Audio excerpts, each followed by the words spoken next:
엄마, 제발 그만해요.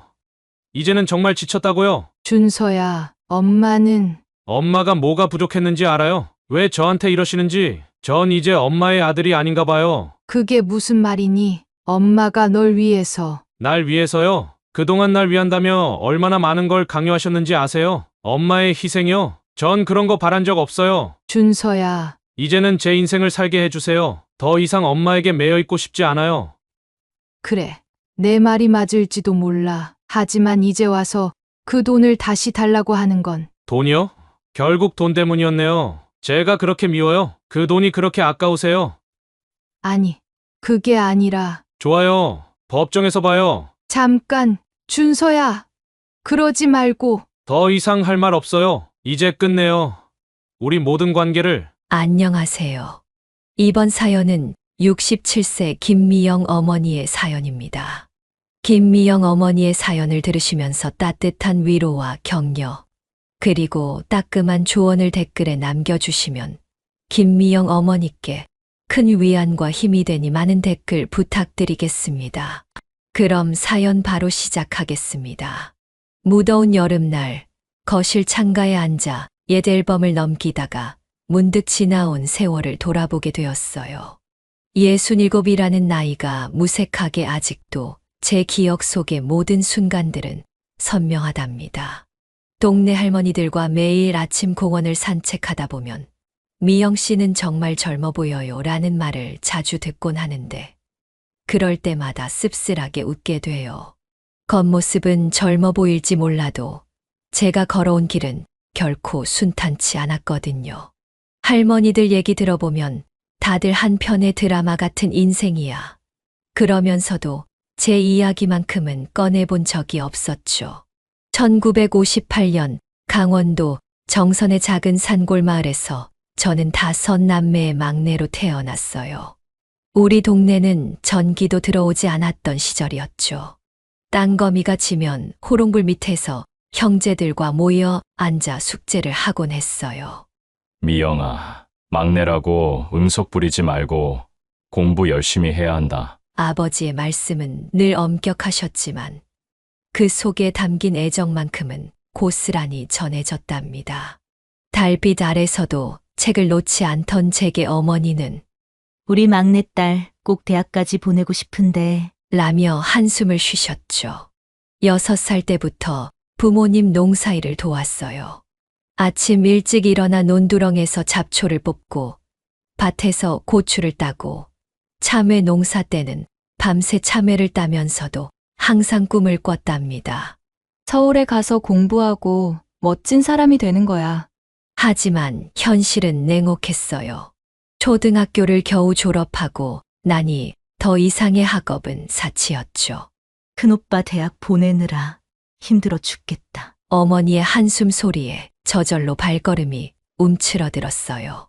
14살 처음으로 집을 떠나 원주의 작은 봉제 공장에서 일하기 시작했죠.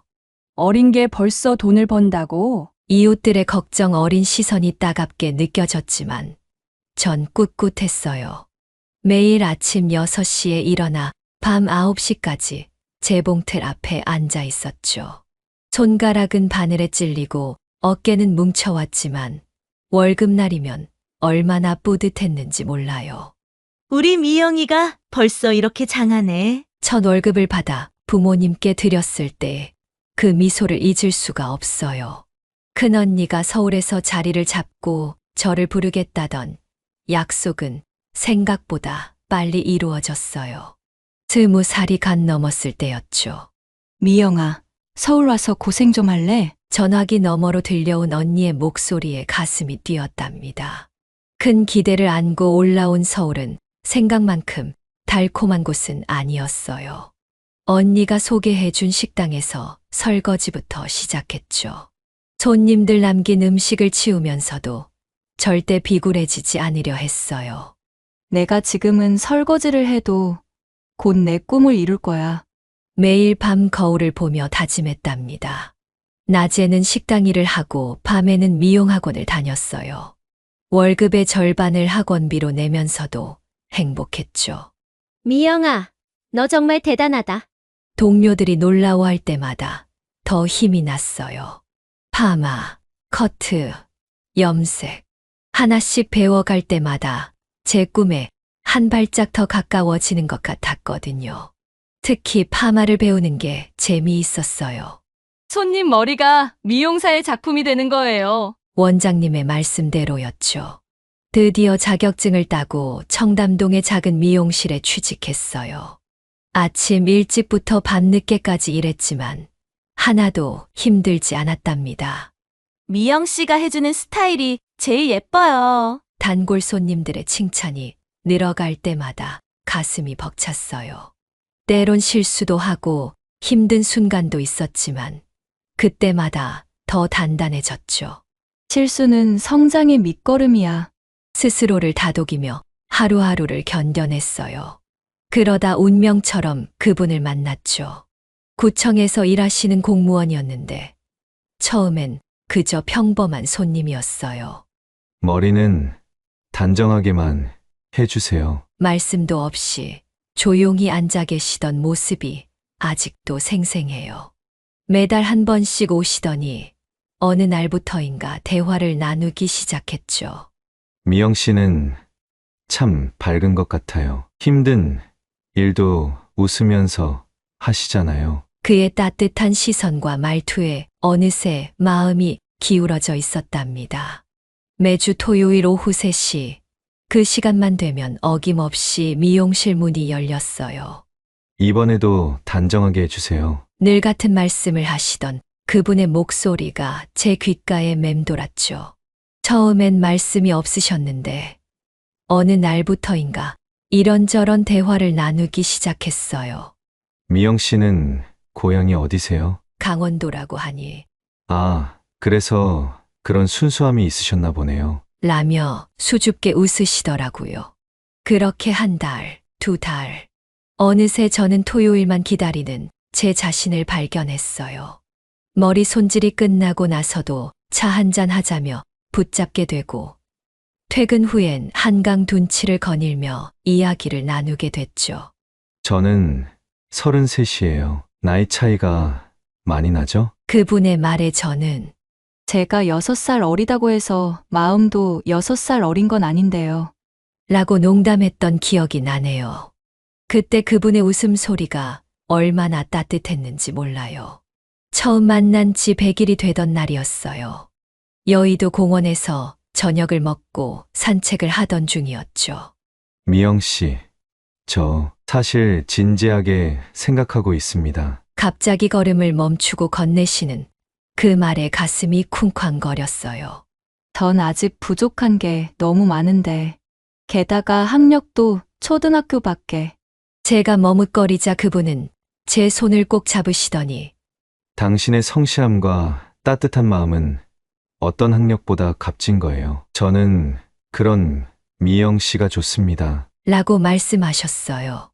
그 진심 어린 고백에 저는 그만 눈물이 나고 말았죠. 시댁에 첫 인사를 드리러 가던 날 얼마나 떨렸는지 모르겠어요. 어머님, 아버님. 부족하지만 열심히 하겠습니다. 90도로 허리를 숙이고 인사드렸죠. 다행히 시부모님께서는 싫은 내색 없이 받아주셨어요. 고생했다고 들었다. 이제 우리 식구니까 편하게 지내렴. 시어머니의 그 말씀에 안도의 한숨을 내쉬었답니다. 결혼 준비는 생각보다 험난했어요. 저축해 둔 돈이라곤 300만 원이 전부였거든요. 신랑 될 사람은 서로 돕고 살면 되지 뭘 하며 너그럽게 말했지만 제 마음은 무거웠죠. 그래서 낮에는 미용실에서 일하고 밤에는 24시간 미용실에서 투잡을 뛰기 시작했어요. 미영아, 그러다 쓰러지겠다. 친정어머니의 걱정 어린 말씀에도 조금만 더 참을게요. 제가 빈손으로 시집 가기는 싫어서요. 라고 대답했답니다. 남편 될 사람도 열심히 준비했어요. 월급을 아껴 작은 전세금을 모으고 주말엔 예식장을 알아보러 다녔죠. 커다란 예식장보다 따뜻한 결혼식을 하고 싶어요. 제 말에 그이도 흔쾌히 동의해 주었어요. 결혼식 날짜는 1989년 10월 15일로 정했답니다. 단풍이 물들기 시작하는 가을, 우리의 새로운 시작을 알리기에 딱 좋은 계절이었죠. 결혼식 준비 중에 잊지 못할 일이 있어요. 제가 일하던 미용실 원장님이 웨딩드레스를 선물해 주신 거예요. 미영아, 내가 우리 미용실의 자랑이야. 이 드레스 입고 꼭 행복해야 해. 원장님의 그 말씀에 저는 그 자리에서 펑펑 울고 말았답니다. 어떻게 그 은혜를 잊을 수 있겠어요. 드디어 결혼식 당일 화장을 하는 내내 거울 속에 제 모습이 낯설게 느껴졌어요. 우리 미영이가 신부가 되는구나. 친정아버지의 떨리는 목소리로 시작된 그날, 하객은 많지 않았지만 그 어느 결혼식보다 따뜻했답니다.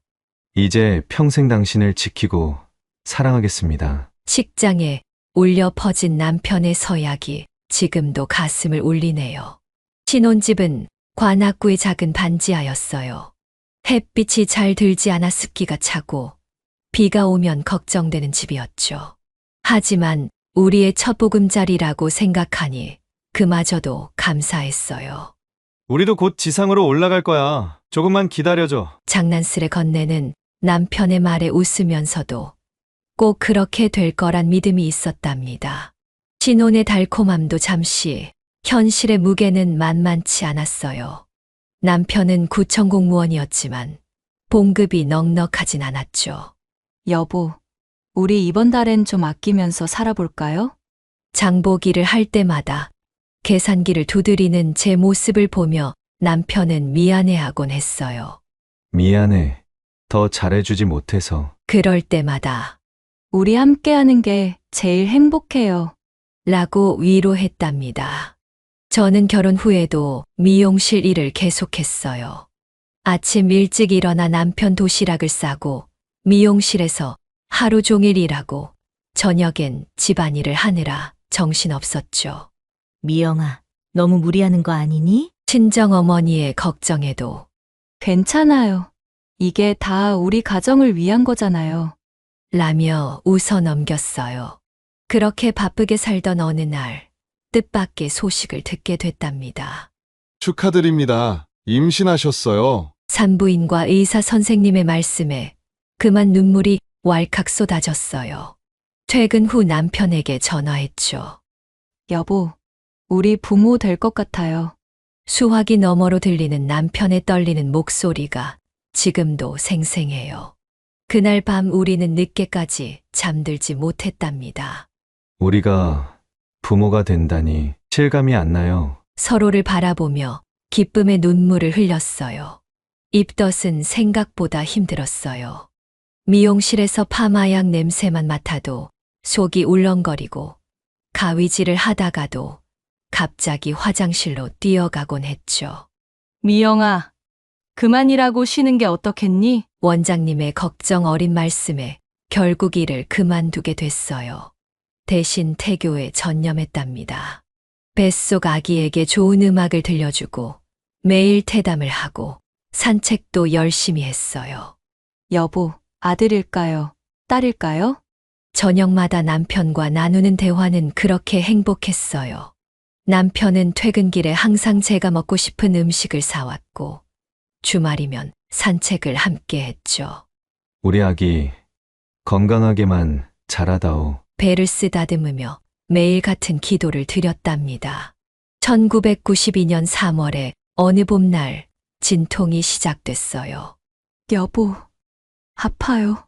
한밤중에 깨어나 남편을 깨웠죠. 허둥지둥 택시를 타고 병원으로 향했어요.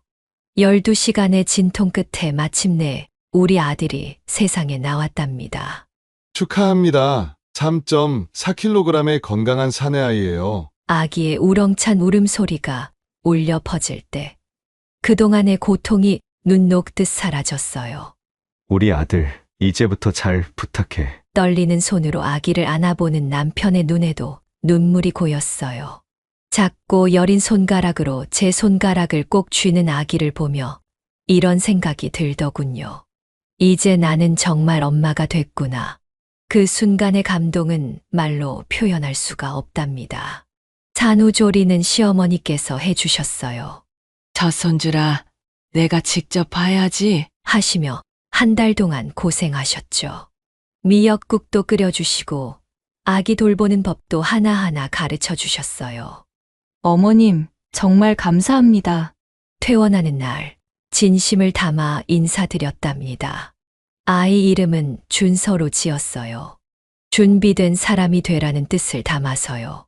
우리 준서 건강하게만 자라다오. 매일 밤 아기를 재우며 같은 소원을 빌었답니다. 그렇게 우리 가족의 새로운 이야기가 시작됐어요. 하지만 그때는 몰랐죠. 이 작은 생명이 우리에게 얼마나 큰 기쁨과 또 얼마나 큰 시련을 안겨줄지는. 준서가 태어난 후 우리 가정은 마치 햇살처럼 따뜻했어요. 여보, 오늘 준서가 처음으로 웃었어요. 아이의 모든 순간이 특별했죠. 아침이면 남편은 출근하기 전에 꼭 준서의 이마에 뽀뽀를 해주고 나갔어요. 아빠는 이제 일하러 갔다 올게. 우리 아들 엄마랑 재미있게 놀고 있어. 그럴 때마다 준서는 해맑게 웃었답니다. 준서의 첫걸음만은 우리의 거실에서 시작됐어요. 여보, 카메라 빨리 가져와요. 저희 다급한 외침에 남편이 허둥지둥 달려왔죠.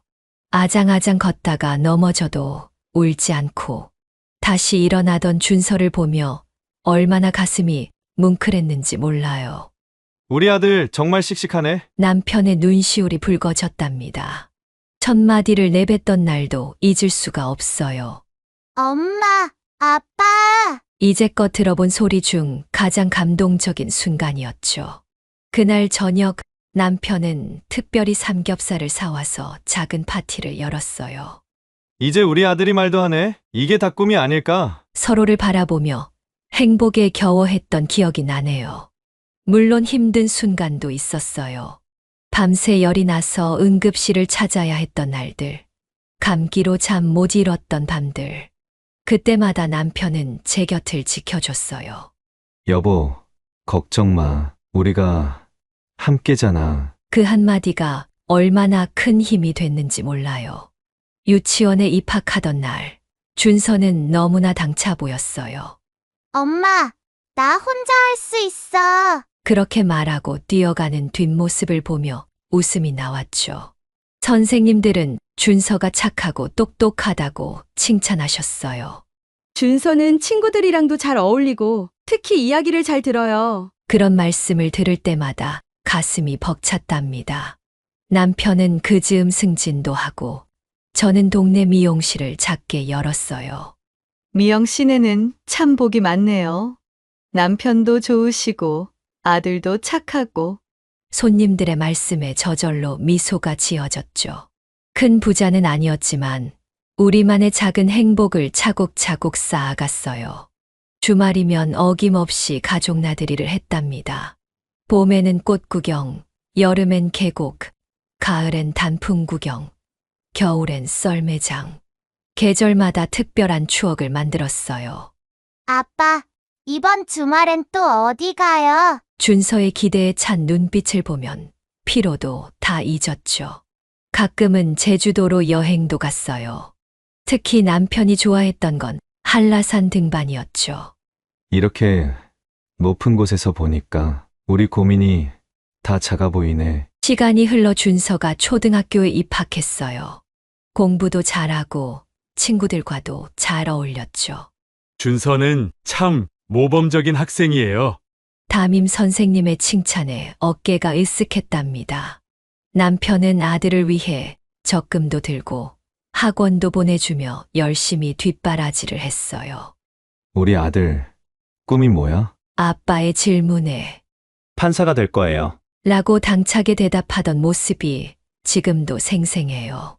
그렇게 한참 시간이 흐른 어느 날이었어요. 평소와 다름없는 화요일 저녁이었죠.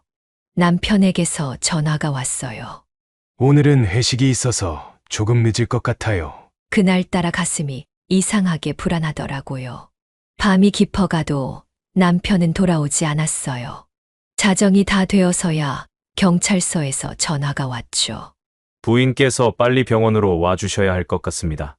남편분이 교통사고를. 그 말을 듣는 순간 온 세상이 무너지는 것 같았어요. 준서를 깨워 급히 병원으로 향했지만 이미 남편은 의식이 없는 상태였어요. 여보, 제발 눈을 떠봐요. 우리 준서 봐요. 아무리 불러도 대답이 없었죠. 열흘간의 사투 끝에 남편은 결국 우리 곁을 떠나고 말았어요. 장례식장에서 준서는 한마디도 못했어요. 그저 멍하니 영정사진만 바라보더군요. 아빠, 어떻게 이렇게 가실 수 있어요? 처음으로 준서가 울음을 터뜨린 건 발인 날 아침이었답니다. 15살 소년의 어깨가 무겁게 떨리던 그 모습을 어떻게 잊을 수 있을까요? 남편이 떠난 후 저는 한동안 멍한 상태로 지냈어요.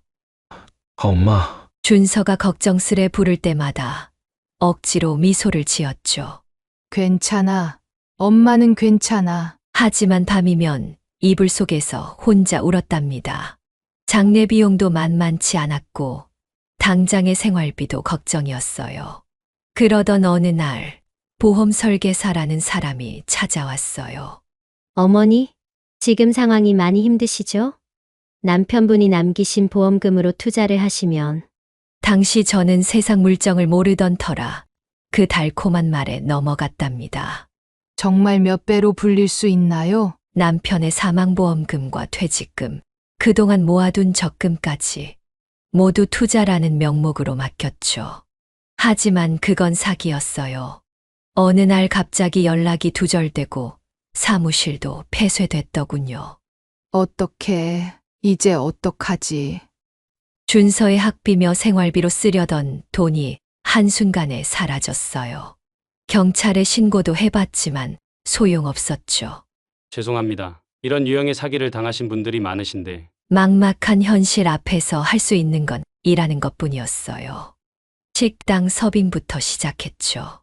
쟁반을 들다가 떨어뜨리기도 하고 주문을 잘못 받기도 했어요.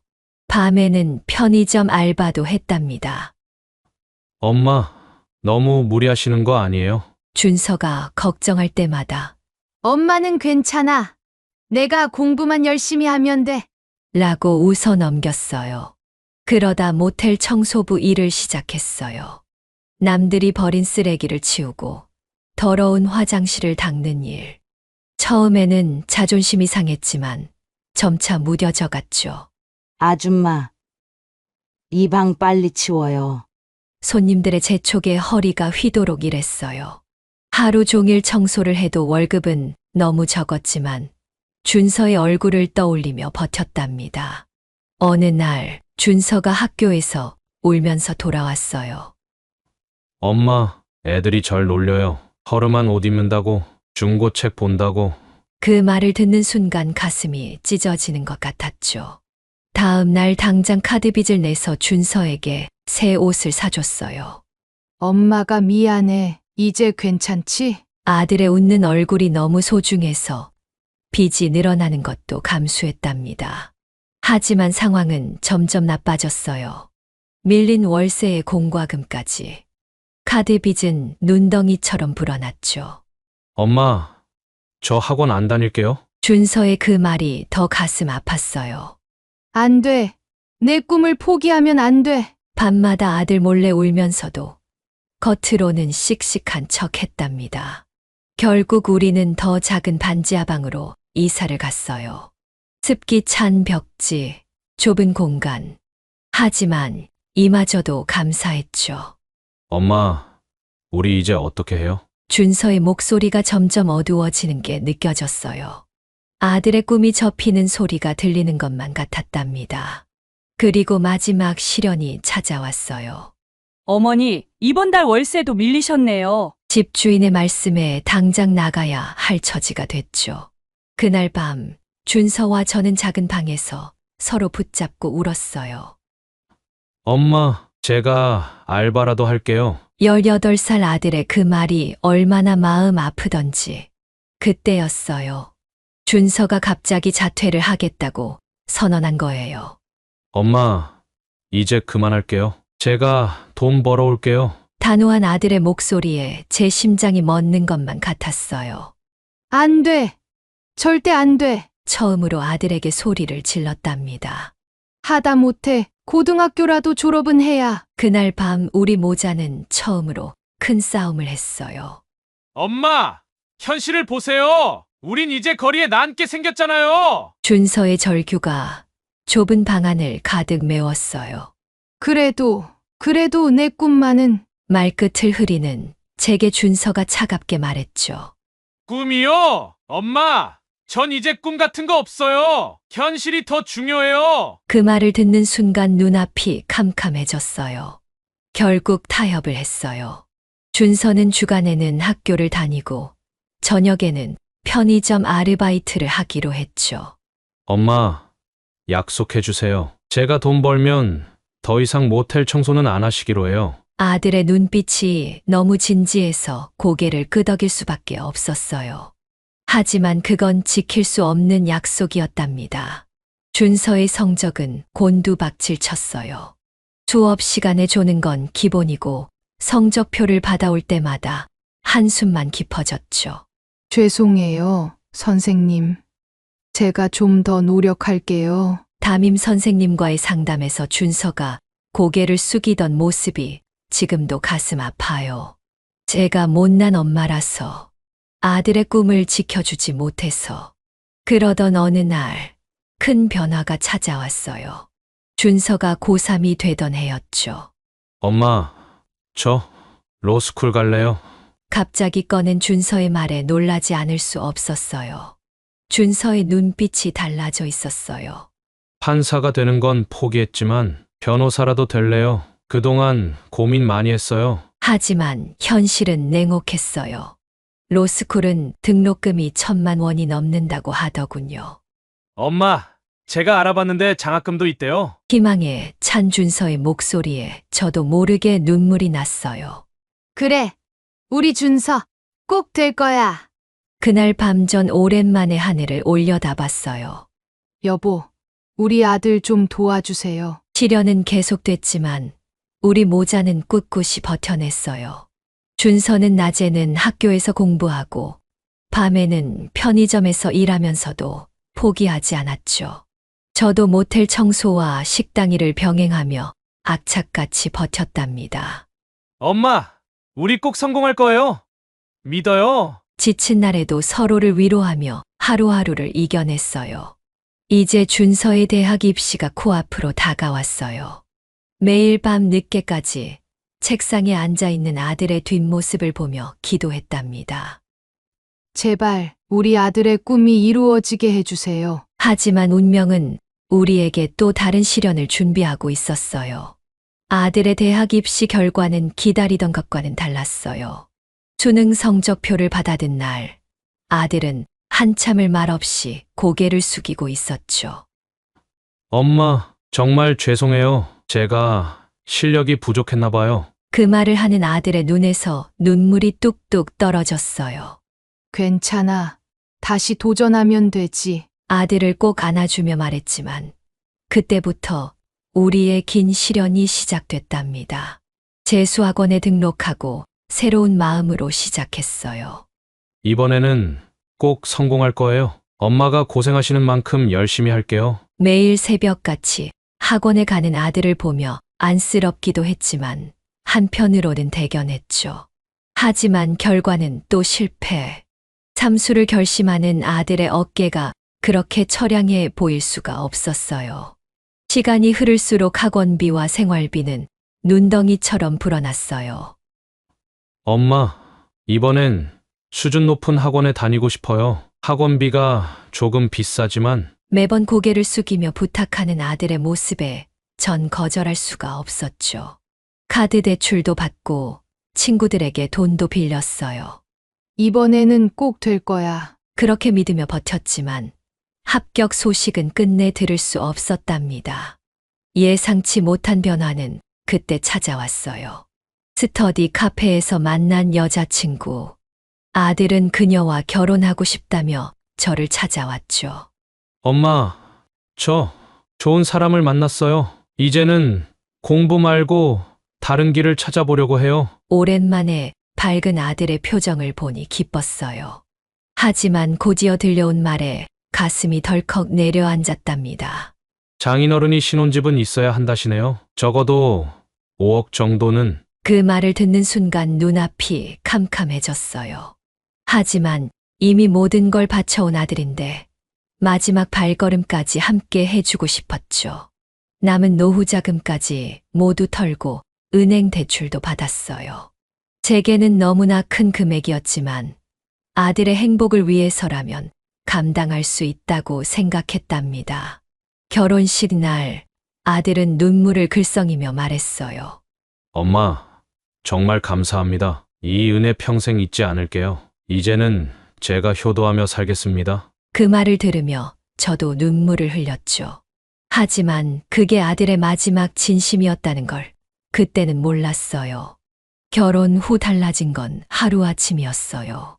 처음 한 달은 가끔 전화도 하고 주말에 밥도 먹자고 했는데 점점 연락이 뜸해지더니 나중에는 아예 받지도 않았죠. 여보세요. 준서야. 엄마, 지금 좀 바빠요. 나중에 전화 드릴게요. 라는 짧은 대답만 돌아왔어요. 약속된 그 나중은 영영 오지 않았답니다. 명절이 다가와 설레는 마음으로 준비를 했어요. 준서야. 이번 명절에는 말도 끝내기 전에 들려온 대답. 엄마, 이번에는 처가에 먼저 가기로 했어요. 다음에 찾아뵐게요. 그 다음에라는 말도 점점 더 공허하게 들리기 시작했죠. 결정적인 순간은 어느 날 갑자기 걸려온 전화였어요.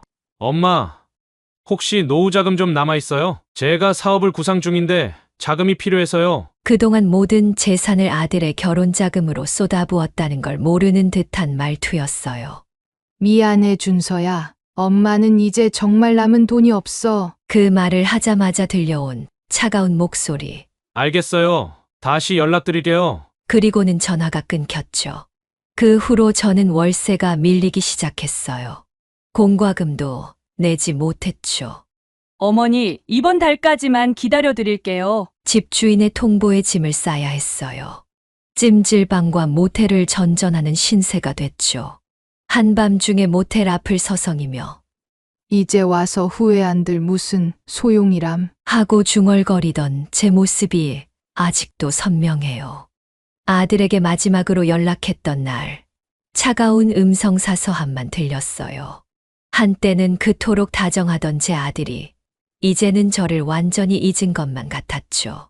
그렇게 길거리를 떠돌며 하루하루를 버텨내고 있을 때 운명처럼 그 교통사고가 일어났답니다. 퇴근길 교통사고는 제 인생의 전환점이 됐어요. 어둑해진 거리에서 갑자기 들이닥친 충격에 온몸이 얼어붙더군요. 어머니, 많이 놀라셨죠? 제가 운전하다 실수를 했네요. 죄송합니다. 고급 승용차에서 내린 중년의 신사가 다급히 다가왔어요. 처음엔 그저 평범한 사고 처리가 될 거라고만 생각했죠. 저는 법무법인 정의의 김준혁 변호사입니다. 치료비는 물론 합당한 보상을 해드리겠습니다. 그분은 자신을 소개하시며 명함을 건네주셨어요. TV에서 종종 보던 유명한 변호사셨죠. 어머니, 제가 병원까지 모시고 가겠습니다. 그분의 진심 어린 걱정의 마음이 조금씩 놓였답니다. 검사 결과 다행히 큰 부상은 아니었어요. 골절상과 타박상입니다. 3주 정도 치료가 필요할 것 같네요. 의사 선생님 말씀에 김 변호사님은 안도의 한숨을 내쉬셨죠. 어머니, 걱정 마세요. 모든 치료비는 제가 책임지겠습니다. 그런데 그때였어요. 문득 머릿속에 한 생각이 스쳐 지나갔어요. 변호사님, 혹시 제가 법률 상담을 받아도 될까요? 떨리는 목소리로 말을 꺼냈어요. 그동안 제가 겪었던 모든 일들, 남편의 사망, 사기 피해, 아들과의 갈등까지 모두 말씀드렸죠. 제가 너무 바보 같았죠? 이야기를 마치며 쓴웃음을 지었는데 변호사님의 표정이 무척 진지해지더군요. 어머니, 이건 단순한 민사 사건이 아닙니다. 충분히 법적 대응이 가능한 사안이에요. 그분의 말씀에 처음으로 희망이 보였어요. 하지만 변호사님, 저는 돈이 말끝을 흐리자 그분이 단호하게 말씀하셨어요. 제가 무료로 맡아드리겠습니다. 제 실수로 다치게 해드린 것도 있고, 이건 제 사명이라고 생각합니다. 소송 준비는 철저했어요. 어머니, 그동안 모으신 증거들이 있으신가요? 다행히 제가 아들에게 보낸 송금 내역과 등기부등본, 통장 거래 내역을 모두 보관하고 있었죠. 이 정도면 충분합니다. 법원에서 어머니의 진정성을 충분히 인정할 수 있을 거예요. 변호사님의 말씀에 용기가 났답니다. 첫 재판일 아들을 법정에서 마주하는 건 정말 힘들었어요. 피고 이준서 씨, 법정에 들어오세요. 법원 직원의 호명에 들어서는 아들의 뒷모습이 어쩜 그리 낯설던지 원고 측 청구 이유를 말씀해 주세요. 판사님의 말씀에 김 변호사님이 일어나셨어요. 존경하는 재판장님, 이 사건은 단순한 재산권 분쟁이 아닙니다. 한 어머니가 평생 모은 재산을 아들의 장래를 위해 투자했고, 그 아들은 어머니의 희생을 배신으로 갚은 사건입니다. 법정에 울리는 변호사님의 목소리가 얼마나 절절했는지 모릅니다. 하지만 아들 측 변호사의 반박도 만만치 않았어요. 원고는 스스로 증여한 재산을 이제 와서 반환해달라고 합니다. 이는 법적으로나 윤리적으로나 인정될 수 없는 주장입니다. 그 말을 들으며 가슴이 찢어지는 것 같았죠. 법정 한켠에 앉아있는 아들은 시종일관 고개를 숙이고 있었어요. 재판은 3차례나 이어졌어요. 매번 새로운 증거가 제출되고 치열한 법리 공방이 벌어졌죠. 어머니, 포기하지 마세요. 우리가 옳다는 걸 법원에서도 알게 될 겁니다. 지칠 때마다 변호사님의 격려가 큰 힘이 됐답니다. 드디어 판결 선고일이 왔어요. 본 법원은 원고의 청구를 인용하기로 한다. 판사님의 말씀이 들리는 순간 눈앞이 흐려졌어요. 승소했다는 기쁨보다는 왜 이렇게까지 됐을까 하는 안타까움이 먼저 밀려왔죠. 그런데 그때였어요. 법정을 나서는데 아들이 달려와 제 앞에 무릎을 꿇더군요. 엄마, 정말 미안해요. 제가 너무 이기적이었어요. 오열하는 아들의 모습에 저도 참았던 눈물을 쏟고 말았답니다. 이제 다 지난 일이야. 우리 다시 시작하자. 김 변호사님은 그 모습을 보시곤 따뜻하게 미소 지으셨어요. 어머니, 이제 새로운 시작을 하실 수 있습니다. 앞으로도 제가 든든한 버팀목이 되어드리겠습니다. 그분의 말씀처럼 우리 모자에게도 새로운 봄이 찾아온 것 같아요. 이제 아들은 다시 공부를 시작했고 저는 작은 가게를 열어 생활하고 있답니다. 가끔 김 변호사님이 들러 어머니, 요즘은 좀 어떠세요? 라고 물으실 때면 그저 감사한 마음뿐이에요. 인생에는 때때로 예기치 못한 만남이 우리를 구원하는 것 같아요. 아들과의 화해 후 저는 서울 근교의 작은 마을로 이사했어요. 100평 남짓한 마당이 있는 전원주택이었죠. 엄마, 여기 정말 좋네요. 도시에선 볼 수 없는 별들도 보이고. 주말마다 찾아오는 아들과 마당의 평상을 펴고 밤하늘을 보는 게 저희의 새로운 일과가 됐답니다. 처음으로 가꿔보는 텃밭에는 상추, 고추, 방울토마토를 심었어요. 농사일이 서툴러 이웃 할머니들에게 물어가며 배우는 재미도 쏠쏠하답니다.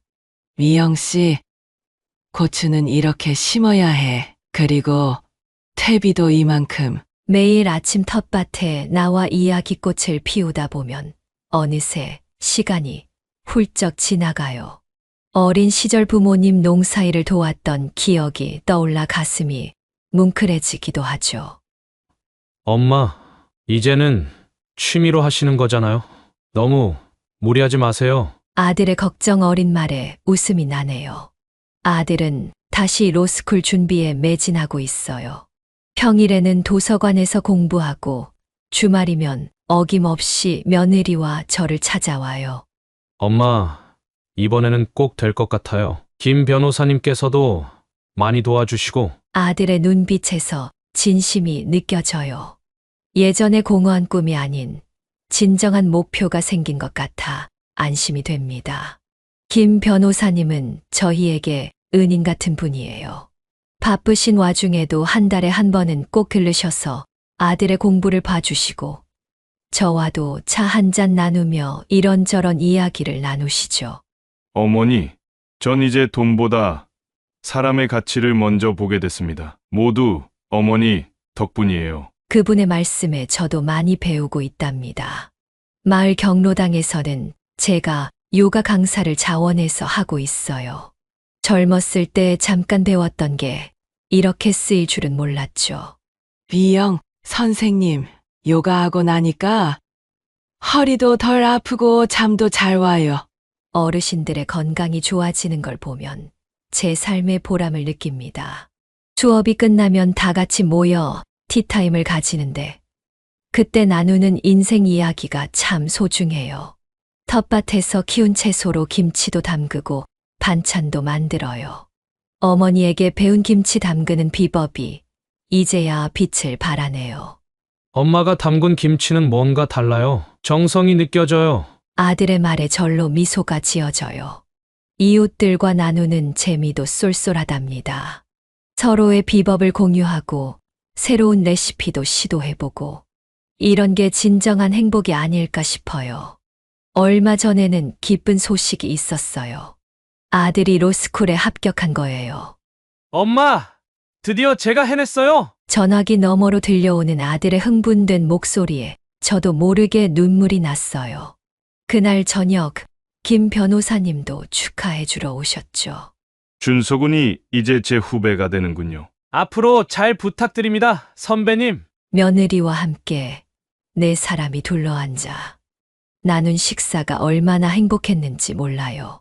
요즘은 일기를 쓰기 시작했어요. 하루를 마무리하며 그날의 감사한 일들을 적어보는 거예요. 작은 텃밭에서 처음 딴 방울토마토의 맛, 이웃과 나눈 따뜻한 이야기, 아들의 전화, 소소한 행복들을 기록하다 보면 제 삶이 얼마나 풍요로워졌는지 새삼 깨닫게 됩니다. 가끔 남편 생각이 날 때면 하늘을 올려다봐요. 여보, 많이 힘들었지만 이제는 행복해요. 우리 아들도 잘 자랐고. 마당 한켠에 작은 정원을 만들어 남편의 추모 공간으로 꾸몄어요. 봄이면 튤립이 피고 여름이면 장미가 피어나죠. 계절마다 다른 꽃을 심어 남편에게 선물하는 재미가 있답니다. 이제는 제 나이가 67이 됐어요. 젊었을 때는 미처 보지 못했던 것들이 보이기 시작했죠. 매일 아침 일어나 텃밭에 물을 주고 새소리를 들으며 차를 마시는 이 순간이 얼마나 소중한지.